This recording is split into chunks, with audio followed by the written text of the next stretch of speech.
আগিলা দিন 50 বছর 60 বছর বুড়ো বুড়িয়ে সংসার করছে, জীবনে তারা আলগা লাগছে না। কালা বেড়ায় কালা সাদা বেডি পাইলে বেড়ায় আলহামদুলিল্লাহ কইছে, বেডিও কইছে আমার কপালও আছে। আবার বেড়ায় যদি সুন্দর হয়, বেডি যদি কালা হয় কইছে মুরব্বিরা চাইয়া বিয়া করাইছে আলহামদুলিল্লাহ, এখন আমার কোনো কথা নাই। 50 বছর 60 বছর সংসার করছে, তার আর আনন্দ ফুর্তি গেছে না। ফুট হইছে, জি হইছে, ফুটের চাকরি হইছে ডাহা। পেয়ে গেছে দেখো আব্বা, আপনি না গেলে আমি সরকারি বাসাতে উঠতাম না, আমারে আপনি বিয়া বাসা তুললে বিলাদ করে দিয়েই দেন। এবারাই গেছে গিয়াছে, এরা যখন বিলাদ করছে, মিলাদের পরে রাইতে যখন উত্তর হয়েছে, তা এবারে কয়েকবার বসে তোর মারে লইয়া লো না আব্বা, আগে নতুন আপনি যান, পরে আম্মাই যাইব। এবারে একলা একলা গেছে, মিলাদ টিলাদ করে উত্তর হয়েছে, রাইতের 12টার সময় উঠতে সেরা। এবার আইয়া বলে ফুটে ডাক দিয়া জিগা ফুটে ফুতুর বালা তেল বা বাচ্চা সরিষার তেল বালা তেল দিয়ে কি তখন দেয়, ওই ঘুম দি হয় না, মাথাটা দিকে এরকম করে। এবার তাড়াতাড়ি করে সরিষার তেল পানি দিয়ে নিয়ে ইয়া মাথা দিছে, লাভ বুকিটা ঘুম নাই দেব। এর পরের দিন সকালে ডাক্তারের কাছে লয়ে গেছে, ডাক্তার এই টেস্ট করে সেটা জিজ্ঞেসে, আপনার আব্বাটা কোনো ওষুধ টষুধ খাইতেছি না। এবার আইস দিয়া কয় তার এখন বাইরে যাইতো, ওষুধটা আমি ধরতাম। এতে যখন বাইরে গেছে ডাক্তারের কানে কানে কয় তার এখন আরেক ভাই দিয়ে কি সংসার, বুড়ায় বুড়িরে হালাইয়া একটা রাত থাকতে পারে না। কি মজা, কি আনন্দ, শারীরিক চাহিদা, এটার নাম হতো হৃদয়, ভালোবাসা, আন্তরিকতা। সুবহানাল্লাহ বলবেন না? বুড়া বুড়ি একখানে থামানোর লিগা কি গেছে, কিন্তু এখন একজনের আরেকজনে ছাড়া থাকতে পারে না, কলজা চিনচিন ব্যথা হয়। এরপরে ডাক্তার সাহেব কইছে আপনার আব্বারে যখন আর ডাহা আনবেন, এক লাইন না আপনার আম্মারে সহ আনবেন, কয়টা দিন থাইকা যাবে, হালকা থাকতে হবে। সুবহানাল্লাহ কইতেন না? কি মজার জিন্দেগি।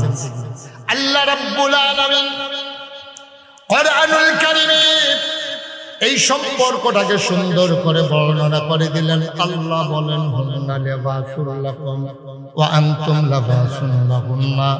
শুনো শুনো শুনো দুনিয়ার পুরুষ, তোমরা সবাই শুনো, হুন্না লিবাসুল লাকুম, এই যে মহিলাগুলা তোমাদের যারা স্ত্রী, তারা হইল তোমার গায়ের পোশাকের মতো। ওয়া আনতুম লিবাসুন লাহুন্না, আর তোমরা পুরুষেরা হইলা মহিলার গায়ের পোশাকের মতো। বলেন সুবহানাল্লাহ, জুড়ে কইতেন না? কি মজার কথা কইছে দেখছেন, কি মজার কথা। কই হুন্না লিবাসুন লাকুম ওয়া আনতুম লিবাসুন লাহুন্না, কই মহিলারা হইল, এই মহিলারা হইল তোমার গঞ্জি, তোমার পাঞ্জাবি, তোমার লুঙ্গি। এই বেরিয়া তোমরা হুন্নারা হও, বেড়াইতে তোমরা কইতাছি, তোমরা আবার বেরিয়েছে গায়ের পোশাক, জামা, শাড়ি, তোমরা তারার গায়ের পোশাকের মতো, আবার তারা তোমরার গায়ের পোশাকের মতো। খুব খেয়াল করে শুনেন সিহন কথা। এখন এই স্বামী স্ত্রী একজন আরেকজনের গায়ের পোশাকের লগে তুলনা দিল গিয়ে, উদাহরণ দিল গিয়ে, গায়ের পোশাকের লগে গাড়াইত বেরিতে সম্পর্কটা গীতা মুফাসসিরিনের কারণে সম্পর্ক আছে। গায়ের পোশাক খেয়াল করেন, কথা বলেন না, গায়ের পোশাক তোমার জীবনে 3টা কাজ করে। খুব খেয়াল করেন, আপনার যে গায়ের পোশাকটা, আপনার গায়ের পোশাকটা 3টা কাজ করে। 1 নম্বরে লজ্জাস্থান ঢেকে রাখে, 2 নম্বরে ইজ্জত বাড়ায়, 3 নম্বরে শরম রোগ বাড়ায়। সুবহানাল্লাহ কোন দিন মিলছেনি, কথা মিলছেনি। এই গায়ের পোশাক 1 নম্বর আপনার লজ্জা ঢাইকা রাখে, আপনার লজ্জাস্থান ঢাইকা রাখে, আপনার লুঙ্গি, বেডিতে লজ্জাস্থান ঢাইকা রাখে, তার জামা কাপড়, স্বাভাবিক। তাইলে লজ্জাস্থান ঢাইকা রাখে 1 নম্বর। গায়ের পোশাকের মেন উদ্দেশ্য হলো আপনার লজ্জাস্থান গুলোকে ঢাইকা রাখে। 2 নম্বরে হলো ইজ্জত বাড়া, 3 নম্বরে হলো গায়ের পোশাক আপনাকে আরাম। এই 3টা কাজ গায়ের পোশাক করে। এবার আপনার বুঝাইয়া কই, পোশাক আপনার লুঙ্গি, আপনার জীবনে পায়জামা, আপনার পাঞ্জাবি, গেঞ্জি, আপনার 3টা কাম করে। 1 নম্বরে আপনার লজ্জাস্থান ঢাইকা রাখে, 2 নম্বরে আপনার ইজ্জত বাড়ায়। বলে ইজ্জত বাড়ায় কেমনে? মানে আপনার চেয়ারম্যান সাহেব পায়জামা পরে পাঞ্জাবি গাও দিয়েছি, আমিও পাঞ্জাবি গাও দিয়েছি। আচ্ছা, আমি যদি একটা লুঙ্গি চিন্তা, একটা সেন্ডু গেঞ্জি গাও দিয়ে সেটা স্টেজে বইতাম, আপনারা সুহি দিয়া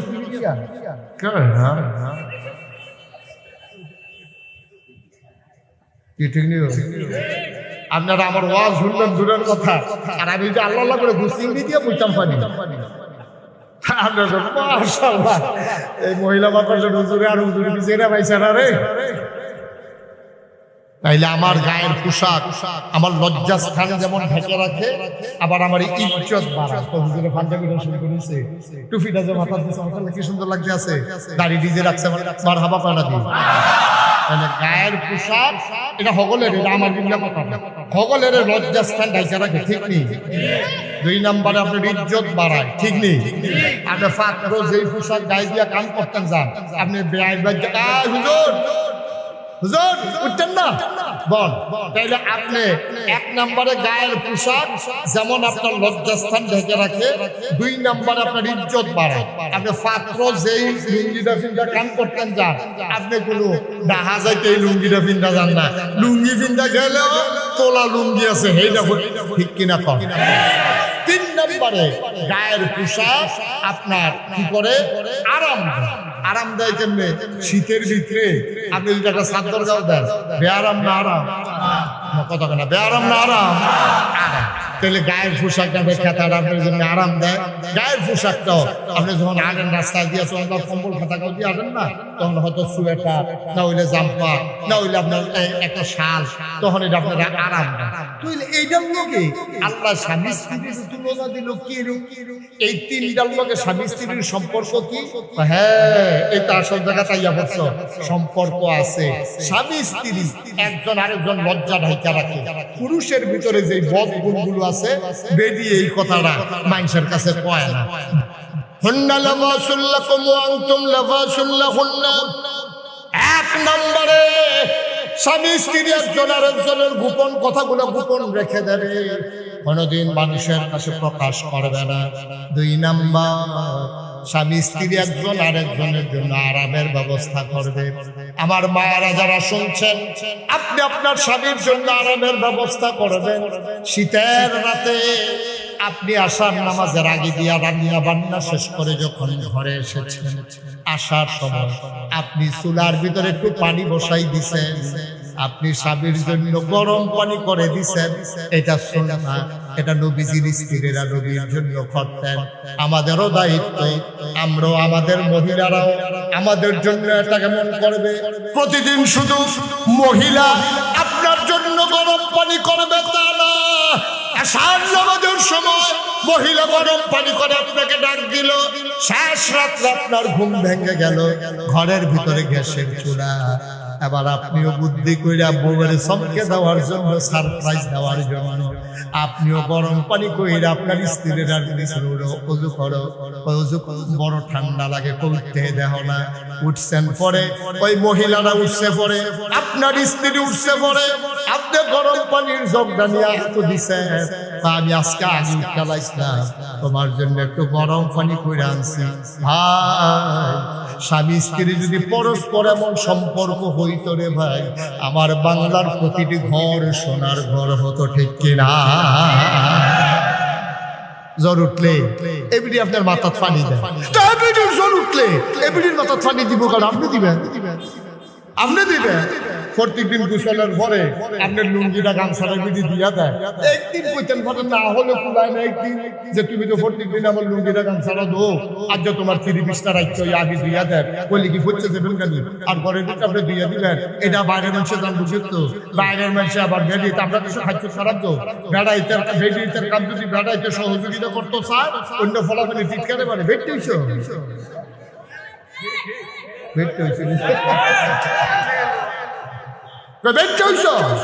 ঘরে গিয়ে ফেরছিল বস কেন? বেরিয়েছে কাপড় দিয়ে তো সুইটটা করো, কি বেরিয়েছে কাম করছিলি তো বেরিয়েছে কাপড়টা, এই সুইটটা কি বেরিয়ে রাখলাম আপনার না?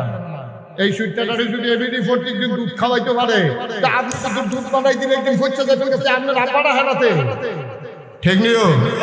প্রত্যেকদিন এবিডি নোলা দিয়া ভাত খাওয়াইবো, আপনি একদিন নোলা দিয়া ভাত খাওয়াইলে সমস্যা কিটা? প্রত্যেকদিন আপনার মাথার টিপা দিব, মাথা ধরে দিকা, এবিডির জীবনে মাথা ধরে না, একদিন টিপ দিয়ে দিলে সমস্যাটা কিটা?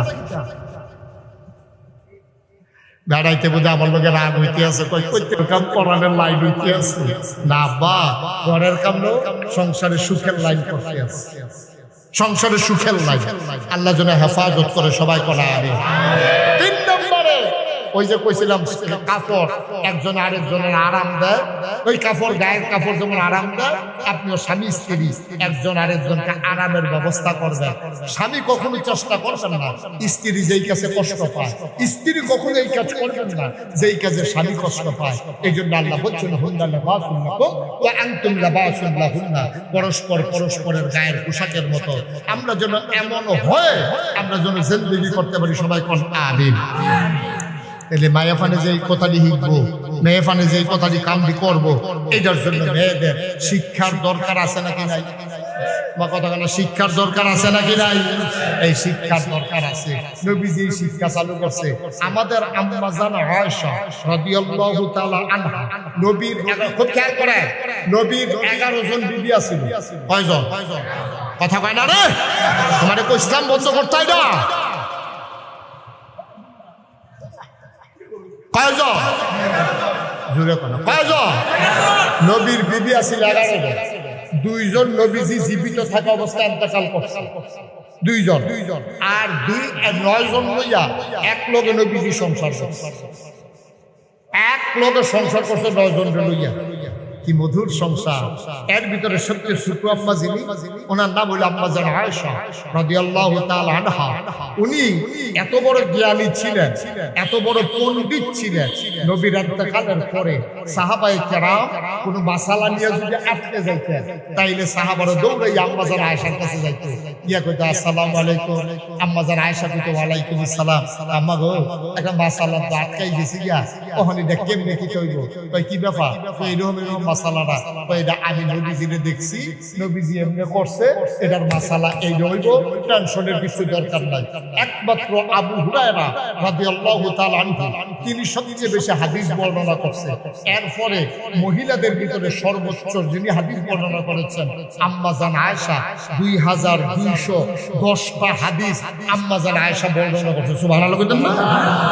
আম্মা জান আয়েশার সম্পর্ক ছিল নবীজির সাথে খুব মধুর। তিনি ছিলেন অনেক জ্ঞানী, ইসলামের জন্য তিনি অনেক উপকার করছে।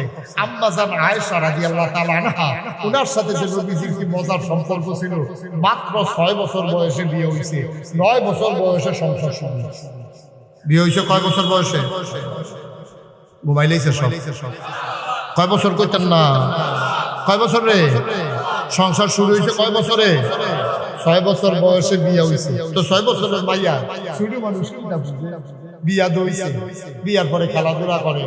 আম্মা জান আয়েশা কয়, আমি তো বিয়া করে তখন বুঝতেও পারছি, বিয়া দইছে আমার আম্মা, আমার শরীরটা ছিল সিমন, শরীরটা করে দূরে বলতো জামাই বলতার জন্য সিমন শুরু করিয়া, তখন আম্মা এই খেজুরের এই শুকনা খেজুরটা একটু গুঁড়া করিয়া খেজুরের রস দিয়া এটা সুন্দর করে জোড়া বানাইয়া আমারে খাওয়াইতো।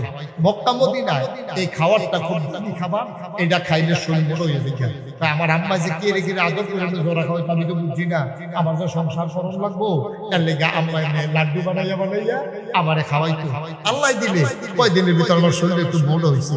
9 বছর যখন বয়স হয়েছে, আব্বা একদিন আইয়া আমারে ডাক দিয়া কয়, আয়েশা এই তোর যে বিয়ে হয়েছে নবীজির লোকে, সংসার করণ দরকার না? আম্মা জান আয়েশা আব্বা না গেলে সারে। সুবহানাল্লাহ কইতেন না? ছোট মানুষ তো বুঝে না, তো তখন কইছে না না ব্যাগটা গুছাইলো। সব ব্যাগটা গুছাইয়া, খুব মজার কথা খেয়াল করে শুনে, সব ব্যাগটা করে আমরা মতো তো সুটকিসার ব্যাগ আছে না, এই ব্যাগের কাপড় সাইপড় একটা করে ফোটা বাঁধা এবে দিয়ে আম্মা জান আয়েশা বগলের নিচে ফোটা লইয়া আব্বা আবু বকর সামনে দিয়ে আটতে আছে, এমনি পিছে পিছে আটতে আটতে নবীর ঘর নিয়ে আসে, এটা তোর স্বামীর ঘর, যা ভিতরে যা। নবীজি দরজা পেরে দিছে, ডাক দিয়া আহলান সাহলান মারহাবা, মোস্ট ওয়েলকাম, আমার ঘরে তোমাকে স্বাগত। সুবহানাল্লাহ বলবেন না? 9 বছরের ছোট্ট মেয়ে আম্মা জান আয়েশা রাদিয়াল্লাহু তাআলা আনহা ঘরের ভেতরে গেলেন। নবীজি ডাক দিয়া আয়েশা, বাবার বাড়ি থেকে স্বামীর বাড়িতে আসছো, দেখি পটলার ভিতরে কি আনছো? আম্মা জান আয়েশা কয়, এটা আমার ব্যক্তিগত জিনিস, গোপন জিনিস দেখানো যাবে না। ছোট মানুষ লজ্জা পেয়ে গেছে। নবী কয়, মা আমার লগে তোমার আবার ব্যক্তিগত কিতা? আমরা না জামাইবো, আমার সব তুমি জানবা, তোমার সব আমি জানবো, তোমার কি আছে সব আমি দেখবো, দেখি পটলার ভিতরে কি। আম্মাজান আয়েশা লজ্জায় লাল হয়ে গেলেন। এমনি আম্মাজান আয়েশা ছিল লাল সুন্দরী, এই জন্য নবীজি আদর কইরা ডাকতো হুমায়রা। সুবহানাল্লাহ বলবেন না? আয়েশাকে আয়েশা বলে ডাকতেন না, তিনি ডাকতেন হুমায়রা, মানে লাল সুন্দরে আরবিতে কয় হুমায়রা। আম্মাজান আয়েশা ফর্সার ভিতরে একটু লাল সুন্দর, একটা আছে দব্বিব্বা সাদা, আরেকটা আছে একটু লাল সাদা। সুবহানাল্লাহ বলা যায়। এই দব্বিব্বা সাদাটা দেখতে গেলাম ভালো লাগে না, মনে হয় যেমন বেটকি দিয়ে রয়েছে, মনে হয় যেমন ফানি চুপা দিয়া তুলছে, হোটো ইয়ে উঠছে গেল। হ্যাঁ, এরকম না। আম্মাজান আয়েশা ছিল মারাত্মক সুন্দরী। আম্মাজান আয়েশা ছিল একটু লাল সুন্দর। নবীজি বুদ্ধি কইরা আম্মাজান আয়েশার নাম রাখছে হুমায়রা। হুমায়রা কইয়া ডাক, আরে কত তো বাইরে জিগিতে আছে, কোনো অসুবিধা হইল না, কত তো খালি মনে করতে আছে। কি কইয়া লাইতাম সবদি তে কারা এরিয়া আইতেন বড় করে আগে উঠে আইতেন জাতা দিয়ে ময়লা থেকে তোরা এই তিনটারে ডাক দিয়ে এদিকে আসো, সোনামণি এদিকে আসো, এদিকে আসো, নীলগঞ্জি আসো, ভিতরে আসো। আপনারা যারা দাঁড়াই রয়েছে বনের জায়গা নাই, হ্যাঁ বনের বললাম না দেরি হইব তো, তারা মনে করছে কত বড় বাইক সাইরা দেবে, অনেক দেরি হইব, সাংঘাতিক দেরি হচ্ছে। মারহাবা কয় না রে, জোরে কয় না মারহাবা। আম্মাজান আয়েশার নাম নাকি তা, এটা কি আবু বকর সিদ্দিক নাম রাখছে নাকি নবীজি রাখছে? এই জন্য মাসালা হইল আপনার বউয়েরে আপনি একটা গোপন নাম দিবেন, এটার জন্য কেউ না জানে। আপনি এই আপনার হরিও জানার দরকার নাই, আপনার সালাশালিও জানার দরকার নাই, আপনি বউয়েরে গোপনে এই নামে ডাকবেন, এতে বেড়েইতে আমিন দিতে হয়। নবীজি ডাক দিত হুমায়রা। সুবহানাল্লাহ কইতেন না? যেই কথাটা মনে হচ্ছে কইতাম ইসলাম, নবীজি একদিন একেবারে তিনি এই কাবা ঘরের ভিতরে বসা ছিলেন মুরাকাবায়, তিনি ধ্যানমগ্ন ছিলেন। তিনি জিবরাইল আলাইহিস ধ্যানমগ্ন হয়ে তিনি মনে হয় যেন আল্লাহর সাথে মিশে গেছে, এমন হয়ে গেছে দিন দুনিয়ার খবর না। তিনি এসে ঘরের দরজার দাঁড়াইছে, দাঁড়ায় আসসালামু আলাইকুম। আম্মাজান আয়েশার দরজা খুব খেয়াল করেন, দরজার দাঁড়াইয়া কয় আসসালামু আলাইকুম। আম্মাজান আয়েশা কয় ওয়ালাইকুম আসসালাম। কইছে বলে নবীজি কয় মা নামতে তুমি কে? কারে জিগা কথা কথা কারে জিগা? আম্মাজান আয়েশা ওনার কি হয়? স্ত্রীরে জিগা তুমি কে, দরজার দাঁড়াইয়া। আপনি যদি বাইক দিয়া কর কারেরা চিনলাম না, এভিডিএসে চিনলেন যে বেগুন সইতো না, এটা তো কপাল ভালো, ঠিক নিও। নবী যাইয়া কয় তুমি কে? আম্মাজান আয়েশা মনে করছে নবীজি তো মাঝে মাঝে মজাক করে আনন্দ করে আমার লগে বোধহয় নবীজি যে ফুর্তি করতে আছে, মনটা বোধহয় ভালো। খেয়াল করে মনটা বোধহয় ভালো। আমরা তারা তো সবসময় চেষ্টা পাই, এটা না। নবীজি মাঝে মাঝে স্ত্রীদের সাথে মজা করতেন, আনন্দ করতেন। ডাক দিয়ে যখন কইছে তুমি কে, আম্মাজান আয়েশা মনে করছে আজকে বোধহয় নবী আমার লগে মজা করতে আছে। তো নবী মজা করতে পারে, আমরা পারি না, আমিও তো পারি। তো নবীজি কয় আমার চিনছেন না, আনা আয়েশা, আমি হইলাম আয়েশা। নবীজি কয় আয়েশা কে? সুবহানাল্লাহ কোনটা গেলে হাজুরে কয় না রে সুবহানাল্লাহ। যখন কইছে আয়েশা, আয়েশা কে? আয়েশা রে চিনেন না, হুমায়রা। সুবহানাল্লাহ বলবেন না? আপনার লাল সুন্দরী, আপনার লাল সুন্দরী ইয়া রাসূলুল্লাহ, আপনি হুমায়রা। সুবহানাল্লাহ সুবহানাল্লাহ। আল্লাহর নবী ডাক দিয়া কয় হুমায়রা কে? আম্মাজান আয়েশা চমকে উঠলেন, থমকে দাঁড়ালেন, আশ্চর্যান্বিত হয়ে গেলেন। তিনি বুঝ জ্বালাইছে নবীজি আর নবীর মাঝে না, নিশ্চয়ই আমার নবী আল্লাহর সাথে মিশে গেছে। এত আনন্দ করতে গিয়ে তো এই পর্যন্ত যাওয়ার কথা না। এখন আম্মাজান আয়েশা কয় আপনি হুমায়রারে ছিলেন না? বিনতে আবু বকর, আবু বকরের মেয়ে হইল হুমায়রা। কয় আবু বকরকে? সুবহানাল্লাহ কয় না? এবার আম্মাজান আয়েশা ভয় পেয়ে গেছে। নবীজি আবার চুপ করে বসে আছে, আম্মাজান আয়েশা বসে আছে।